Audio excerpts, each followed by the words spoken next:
오늘 함께 나눌 말씀은 마태복음 6장 33절부터 34절까지 말씀입니다. 마태복음 6장 33절부터 34절까지 말씀 같이 읽겠습니다. 그런즉 너희는 먼저 그의 나라와 그의 의를 구하라. 그리하면 이 모든 것을 너희에게 더하시리라. 그러므로 내일 일을 위하여 염려하지 말라. 내일 일은 내일이 염려할 것이요 한날의 괴로움은 그날로 족하니라. 아멘. 오늘은 너희에게 더하시리라 하는 제목으로 말씀을 나누도록 하겠습니다. 오늘 우리가 읽은 마태복음 6장 33절 34절의 말씀은 특별히 이제 말씀을 가지고 복음성가를 만들어서 이제 쉽게 따라 부를 정도로 그렇게 우리에게 잘 알려진 말씀입니다. 먼저 그의 나라와 의를 구하라. 그리하면 이 모든 것을 하나님이 너희에게 더하여 주실 것이다. 그런데 이 말씀을 앞에서부터 우리가 어제도 말씀을 그렇게 나눈 것처럼 마태복음 5장의 산상수훈의 말씀을 시작하신 예수님의 그 말씀으로부터 6장 끝부분에 있는 이 말씀까지 이어서 읽지를 않으면 그냥 단순히 너희는 먼저 그의 나라와 의를 구하라 라고 하는 말씀을 그냥 요 말씀만 어느 날 갑자기 나에게 주어진 말씀으로 받아들이면 그 의도를 아는 일이 쉽지 않습니다. 왜냐하면 앞에서부터 하신 예수님의 말씀은 일반적인 사람들이 생각하는 그런 말씀이 아니었단 말이죠. 그런데 이 마태복음 6장 33절 34절의 말씀을 어느 날 앞에 있는 말씀이랑은 딱 끊어놓고 뒤에 있는 말씀만 그냥 일반적인 사람들이 생각할 수 있는 말씀, 그런 머리를 가지고 이 말씀을 대하면 사실은 이 말씀이 원래 가지고 있는 의미를 우리가 알기가 어렵죠. 우리 다시 한번 33절 말씀을 다시 한번 같이 읽어보겠습니다. 시작. 그런즉 너희는 먼저 그의 나라와 그의 의를 구하라. 그리하면 이 모든 것을 너희에게 더하시리라. 아멘. 아마 10명 중에 7, 8명 정도 되는 그리스도인들에게 이게 무슨 말인 것 같으십니까? 라고 물으면 저도 전혀 다를 것이 없지만 이 말씀이 무슨 의미입니까? 먼저 그의 나라와 의를 구하는 게 뭡니까? 라고 물으면 대부분의 사람들은 이렇게 대답을 할 거예요. 먼저 하나님의 나라와 의를 구하는 거는 주일날 교회 나와서 예배 드리는 거, 또 기도 열심히 하는 거, 전도 열심히 하는 거, 구제 열심히 하는 거, 말씀대로 살려고 애쓰는 거, 그런 거 아니겠습니까? 그게 하나님의 나라와 의를 구하는 거 아닙니까? 내가 먹고 사는 일 말고 하나님을 위해서 내가 뭔가 하는 거, 이게 하나님의 나라와 의를 구하는 거 아니겠습니까? 그러면 이 모든 것을 너희에게 더하시리라는 건 뭡니까? 그거야. 우리가 열심히 기도하고 전도하고 봉사하는데 시간과 물질을 쓰면 하나님이 그것에 대한 보상으로 이 세상에서 하나님이 좋은 걸 좀 챙겨주신다. 이런 뜻 아니겠습니까? 이게 여러분 대부분 이 말씀을 보면은 그런 생각을 가질 수밖에 없고, 그런 생각을 가지고 설교하고 그런 생각을 가지고 말씀을 듣는 사람이 대부분이죠. 우리도 다 그렇게 생각하지 않습니까? 그런데 그건 앞에서부터 이어지는 말씀의 내용과 이 말씀을 딱 끊어놓고 생각하기 때문에 그런 식으로 생각할 수밖에 없는 거죠. 앞에서부터 지금 예수님이 무슨 이야기를 하고 있냐면요, 이런 얘기를 하고 있어요. 사람에게 보이려고 의를 행하지 말라. 구제할 때 오른손이 하는 일을 왼손이 모르게 하라. 기도할 때 골방에 들어가서 은밀한 중에 보시는 하나님께 기도해라. 금식할 때 슬픈 기색을 띠면서 하지 마라. 목숨을 위하여 무엇을 먹을까 무엇을 마실까 염려하지 마라. 이런 말씀을 하고 계시거든요. 그러니까 예수님은 이 앞에 너희들 금식해야 돼, 너희들 기도해야 돼, 너희들 전도해야 돼, 너희들 예배 잘 드려야 돼, 이런 얘기를 하고 있는 게 아니에요. 예수님은 지금 무슨 이야기를 하고 있냐면 예배를 드리려면 바르게 드려야 되고, 전도를 하려면, 금식을 하려면, 기도를 하려면 사람에게 보이려고 하는 게 아니라 정말 하나님 앞에 온전한 모습으로 해야 되는 거야. 그것이 잘못되면 사실 그 어떤 것도 의미가 없는 거야. 사람 앞에 보이려고 기도를 한다? 백날 해봐야 소용없어. 사람 앞에 보이려고 구제를 한다? 백날 해봐야 소용이 없어. 왜? 그는 이미 자기의 상을 이 땅에서 받았기 때문이야. 지금 예수님은 뭘 하라 이 얘기를 하고 있는 게 아니라 잘못된 생각을 가지고 사람에게 보이기 위해서 하는 종교 행위를 멈추고 정말 하나님 앞에 온전한 마음으로 골방에 들어가서 기도하고 슬픈 기색을 띠지 않고 마땅한 금식의 핵심인 이제까지 잘못된 행동을 해왔던 것을 멈추고 이제는 바른 행동을 하는 거. 이게 여러분 금식의 핵심이거든요. 밥만 주구장창 굶는다고 금식이 아니라 금식을 하는 이유는 내가 이제까지 이렇게 살았는데 나 이제 이렇게 안 살고 하나님이 기뻐하시는 모습으로 바뀌어야지. 그런 마음으로 바뀌어야지. 이게 사실 금식의 핵심 아닙니까? 그런데 바뀔 생각은 없고 밥만 굶는다.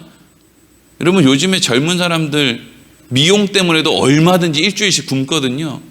그거랑 금식이랑 그럼 뭐가 다르겠습니까?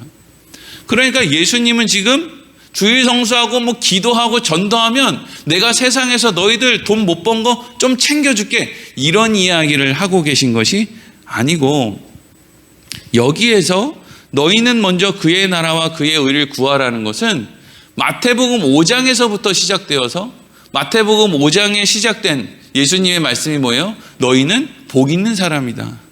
왜 복 있는 사람입니까? 인생의 한계를 경험하는 자리에 하나님이 끌고 가셔서 너희가 베드로처럼 3번 예수님을 부인하는 자리, 또 다윗처럼 자기는 모르는 사이에 끔찍한 죄를 지었음에도 불구하고 내가 죄를 지었나? 라는 것을 뒤늦게 깨달아서 자기가 얼마나 나쁜 인간인가를 깨닫는 자리, 하나님께서 그런 데를 계속 끌고 가셔서 결국에는 하나님을 믿고 예수 그리스도를 믿을 수 있는 자리로 인도에 간 사람들, 이런 사람들이 복 있는 사람들이다. 그래서 마음이 가난한 사람, 뭐 긍휼히 여기는 사람, 또 마음이 온유한 사람, 이런 사람들을 다 언급한 거잖아요. 그러니까 이 사람들의 핵심이 뭐예요? 하나님의 은혜 입은 하나님 나라의 백성들이란 말이죠. 그래서 하나님의 은혜를 입고 하나님에게 복을 받아서 하나님 나라의 백성이 된 사람들은 먼저 그 나라와 의를 구한다는 것은 하나님 나라의 방법으로 살아야 되지 않겠냐? 그럼 하나님 나라의 방법으로 산다는 건 뭐예요? 아까 이야기했던 거, 사람에게 보이려고 의를 행하지 않는 거. 이 세상을 사는 사람은 사람에게 보이려고 의를 행하죠. 사람에게 보이지 않으려고 누가 의를 행하겠습니까? 수재 의원금을 걷는데 TV가 이렇게 그 수재 의원금을 모으는 그 모금함을 찍고 있을 때랑 안 찍고 있을 때 얼마나 액수가 많이 차이가 나겠습니까? 사람들은 대부분 누군가에게 보이기 위해서 의를 행하고 혹시라도 누가 내가 의를 행한 거를 알지 못했을 때는 저기 혹시 그거 알아? 뭐? 내가 지난번에 그거 한 거 아니야. 진짜? 너 참 훌륭하구나. 이거 듣고 싶은 게 이 세상의 방법이거든요. 오른손이 하는 일을 최대한 왼손이 알도록 홍보하는 시대. 그리고 골방에서 기도하는 게 아니라 교회에서 그냥 계속, 목사는 그냥 교회에 불을 꺼트리면 안 된다고, 계속 교인들 교회로 나와야 된다고. 아니 집에서 기도하면 안 되고 왜 교회 건물에 와서 기도해야 되는지 그걸 어떻게 논리적으로 설명할 방법도 없으면서 성경에 집에서 기도하면 안 되고 교회 가서 기도해야 되는데 그 교회 건물에서 불을 꺼트리면 안 된다라고 하는 성경의 말씀이 어디 있습니까? 오히려 사람에게 보이려고 하지 말고 너는 골방에 들어가서 문을 잠그고 하늘에 계신 아버지께 은밀한 가운데 기도해라, 이런 말씀이 있지. 어디 무슨 뭐 교회 건물에 335 모여가지고 기도에 불을 꺼트리면 안 된다, 이런 이야기가 성경에 어디 있습니까? 근데 왜 그렇게 하는 거야? 나 이렇게 종교적인 사람이야, 나 이렇게 방언도 잘해, 나 이렇게 통성기도도 잘해, 뭐 이런 거 하고 싶은 거거든요. 이게 세상의 법칙인데 하나님 나라의 법칙으로 사는 사람들은 그렇게 안 한다는 거예요. 금식할 때 얼굴에 인상 쓰면서 금식하지 않는다는 거예요. 그러니까 모든 하나님을 위한다라고 하는 그 종교적인 활동을 가만히 살펴보면 하나님을 위한 게 아니라 누구를 위한 거예요? 나 자신을 위한 종교 활동으로 하고 있는 사람들, 그게 이 세상의 일반적인 기독교인, 이슬람, 불교, 어떤 종교인들도 다 마찬가지죠. 자기 자신을 위해 종교 활동을 하면서 실제로는 부처님을 위한 거야, 알라를 위한 거야 라는 식으로 얘기하는 사람들이 있다는 거예요. 이건 그냥 세상 나라에 속한 사람들이고, 하나님 나라에 속해서 하나님의 나라와 의를 구하는 사람은 오른손이 하는 일을 왼손이 모르게 할 수 있어. 하나님 나라에 속한 사람은 골방에 들어가서 은밀한 가운데 하나님께 기도할 수 있어. 하나님께 속한 사람은 오리를 가자고 하는데 십리를 가도, 오른뺨을 맞는데 왼뺨을 돌려대도 손해볼 것이 없는 사람들, 하나님의 은혜를 입은 사람은 그런 사람들이야. 요걸 설명하고 있는 거고요. 그러한 나라의 백성으로 살면 어떤 일이 일어난대요? 그리하면 이 모든 것을 너희에게 더하시리라, 이렇게 돼 있죠. 더하시리라. 그러면 더하신다라는 것은 이전에도 이미 어느 정도를 주었는데, 더한다는 것은 거기에서 더 얹어서 뭘 이렇게 추가해서 준다는 이야기잖아요. 그렇죠? 더하신다는 건 새롭게 준다는 이야기가 아니잖아요. 그럼 여기서 더하여 주신다는 건 돈일까요? 생명 연장일까요? 그게 아니죠. 지금 5장에서부터 계속 끊임없이 이야기하고 있는 이 예수님의 말씀의 중심에는 뭐가 있냐 하면, 너희들이 그렇게 살 수 있는 이유는 하나님이 너희에게 특별하고 놀라운 은혜, 복을 주셨기 때문이다, 이거거든요. 그래서 너희는 그렇게 어려운 상황 속에서도 세상으로 튕그러져 나가는 게 아니라 오히려 그 어려운 상황 가운데 하나님 나는 죽일 놈입니다 이러고 엎어져서 하나님에게 찰싹 달라붙게 됐다는 게 아니에요. 그게 하나님의 은혜거든요. 그러니까 하나님 나라의 방법으로 살면 하나님이 뭘 더하여 주신다는 거예요? 하나님이 이제까지 나에게 부어주신, 하나님을 알게 하신 그 은혜를 더하여 주신다는 거죠. 하나님이 주시겠다는 좋은 것 가운데 돈이나 생명, 건강 이런 거 없어요. 왜냐하면 그건 이 세상에 속한 거잖아요. 건강, 생명 주면 뭐합니까? 그래도 죽을 건데. 좋은 거 재산 이런 거 줘봐야 뭐합니까? 그거 가지고 우리가 선하게 쓰지도 못할 건데. 누가 그렇게 다 그걸 가지고 선하게 씁니까? 그냥 자기 자랑이나 하고 자기 가족들이나 좀 쓰고 먹고 말고 이거 하고 그냥 자랑이나 하다 마는 거지. 하나님이 주시는 좋은 것은 항상 어디로 연결이 되냐 하면 하나님을 알게끔 만드는, 하나님으로부터 우리에게 전해지는 하나님의 은혜, 또 하나님이 우리에게 주시는 지식, 지혜, 그래서 하나님을 또 알게 하는 이 모든 것들, 하나님과 연결된 것을 하나님은 좋은 거라고 말씀하시죠. 그래서 먼저 하나님의 나라와 의를 구하면 이 모든 것을 더하여 주시겠다라는 것은 앞서 복받은 사람들이 하나님 나라의 방법대로 살면 하나님께서 그들의 남은 삶 동안도 끊임없이 하나님을 떠나지 않을 수 있는 하나님의 은혜를 허락해 주실 것이다 라고 말씀하시는 거예요. 가장 우리가 사는 데 있어서 가장 큰 문제는 하나님이 가만히 내버려 두면 우리가 하나님께 가까이 나아가는 게 아니라 하나님으로부터 우리가 멀어지려고 애를 쓴다는 거죠. 하나님을 금방 잊어버리고 하나님으로부터 멀어지고 교회 나가는 것보다 안 나가는 게 편하고 기도하는 것보다 안 하는 게 편하고, 아니 자기를 드러내기 위해서 어떤 행동을 하는 것, 뭔가 세상의 복을, 유익을 얻기 위해서 뭔가 시간 투자하는 것, 이런 욕심으로 하는 것 말고요, 순수한 마음으로 하나님 앞에 나아가고 하나님 앞에 기도하고 순수한 마음으로 하나님을 사랑하고 찬양하고 하는 모든 행동들은 시간이 지날수록 점점 더 뜨거워지고 더 강해지는 게 아니라 점점 하나님으로부터 멀어지고 흐지부지되고 세상에 바빠가지고 하나님 가까이 나아가는 게 어렵고 이런 식으로 되는 게 인간의 삶이기 때문에 하나님의 은혜가 끊임없이 공급되어지지 않으면 우리의 삶처럼 살짝 도망갔다가 다시 돌아오고 살짝 도망갔다가 다시 돌아오고 하는 삶이 하나님의 은혜를 주시지 않으면 그런 삶을 우리가 살 수 없다는 거잖아요. 목사님 무슨 얘기하는 겁니까? 나는 교회를 빠진 적이 없고 나는 기도를 멈춘 적이 없는데. 아니, 육신이 습관에 따라 그냥 교회 나오고 습관에 따라 밥 먹기 전에 눈 감고 하나님 감사합니다 이러고 밥 먹고 이런 거 말고요. 우리의 마음의 중심이 정말 예수를 믿는 것 말이죠. 예수를 가만히 있으면 예수 안 믿어지잖아요. 하늘이 무너질 것 같고 세상이 망할 것 같고 막 그냥 금방이라도 무슨 일이 일어날 것 같고 예수를 믿어야 되는데 예수를 믿지 못한단 말이죠. 하나님의 은혜가 근데 우리 안에 부어지면 그런 근심 걱정이 없죠. 왜? 예수를 믿게 되니까요. 그래서 34절이 어떻게 이어지느냐? 34절 읽겠습니다. 시작. 그러므로 내일 일을 위하여 염려하지 말라. 내일 일은 내일이 염려할 것이요 한날의 괴로움은 그날로 족하니라. 아멘.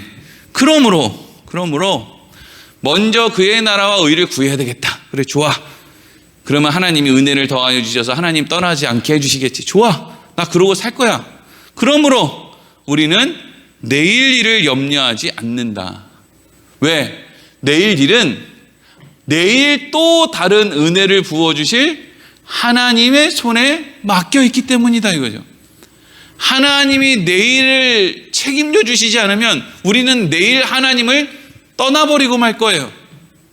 그런데 오늘 은혜를 주시고 오늘을 하나님 품에서 살아가게 하신 하나님이 또 내일을 주신다면 내일만 주시는 게 아니라 내일을 살아갈 수 있는 하나님의 은혜를 같이 부어주실 것을 믿는 거죠. 그러니까 나는 내일 일을 위하여 내일 세상이 망하면 어떡하지? 내일 내가 굶어 죽으면 어떡하지? 내일 내가 아파서 죽으면 어떡하지?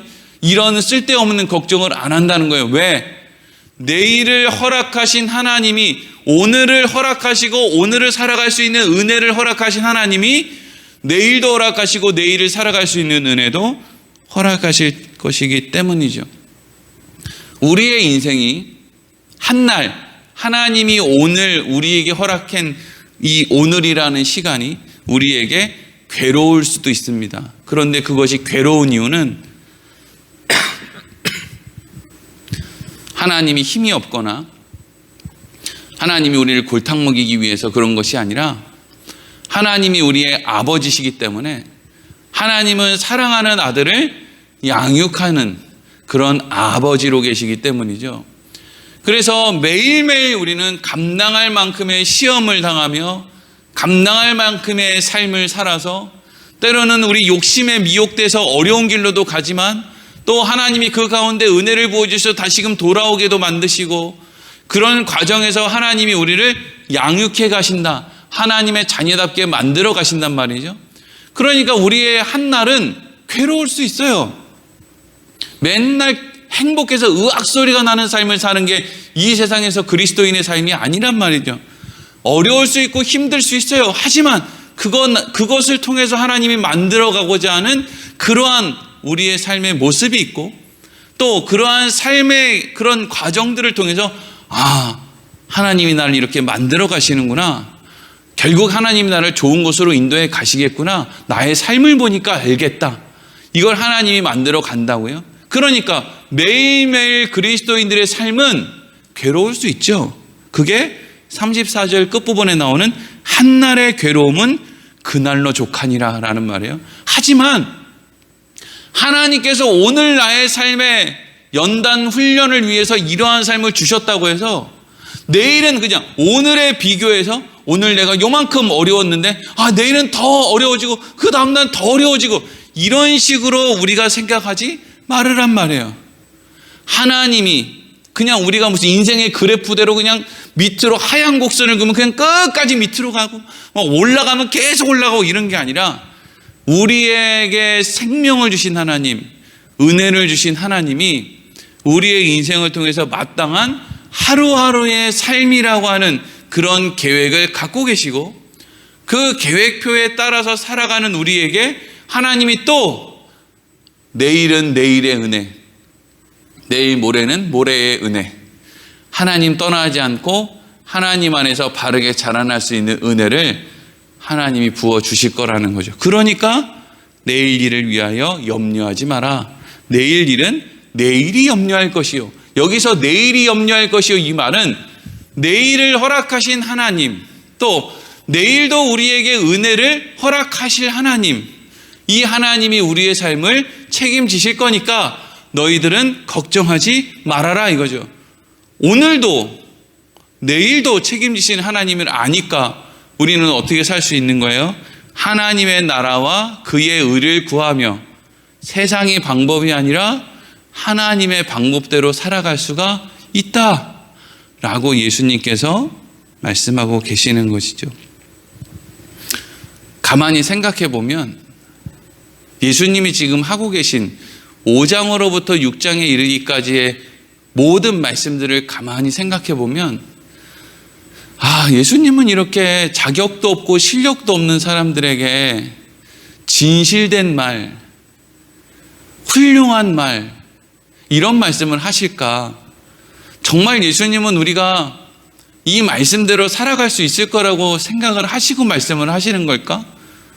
정말 우리가 이 말씀을 듣고 오른뺨을 맞으면 왼뺨을 돌려대고 속옷을 빼앗기면 겉옷도 주고 이럴 거라고 생각을 하실까? 우리는 이런 말씀 앞에 서면 날마다 너무나 부끄러운데 하나님이 은혜를 입었다고 이야기하면서도 나밖에 모르는 인생들인데 어쩌면 우리가 나밖에 모르는 인생을 평생 살고 이제 하나님을 조금 아는데 라고 생각을 하는데도 또 오늘을 사는 걸 보면 나밖에 모르는 삶을 살고 있는데 예수님은 왜 이렇게 우리에게 길게 하나님 나라에 대해서 이야기를 하고 있지? 그게 여러분 예수님께서 우리를 바라보시는 기대죠, 기대. 그리고 하나님이 결국 그렇게 만들어내고 마실 것이다 라고 하는 것을 아는 예수님의 마음인 것이죠. 오늘 하루를 살아갈 때 우리의 인생이 얼마나 부족하고 연약한지 모릅니다. 도대체 신앙생활을 몇 년을 해야 거울 속에 비친 나의 모습을 보고 좀 만족함이 있을까? 그런데 그런다고 해서 우리의 삶이 완성이 되느냐 말이죠. 날마다 한숨만 쉬어지는 것이지. 예수님께서 이 땅에 오셔서 우리를 위하여 행하신 모든 일들이 결국 우리를 만들고 우리를 완성시켰다라는 것을 우리가 기억하며 하나님이 매일매일의 삶 가운데 우리에게 주시는 그 은혜를 또한 누리며 우리에게 주어진 삶을 통해서 더욱더 하나님의 자녀다워지는 그러한 모습이 되기를 소망합니다. 기도하겠습니다.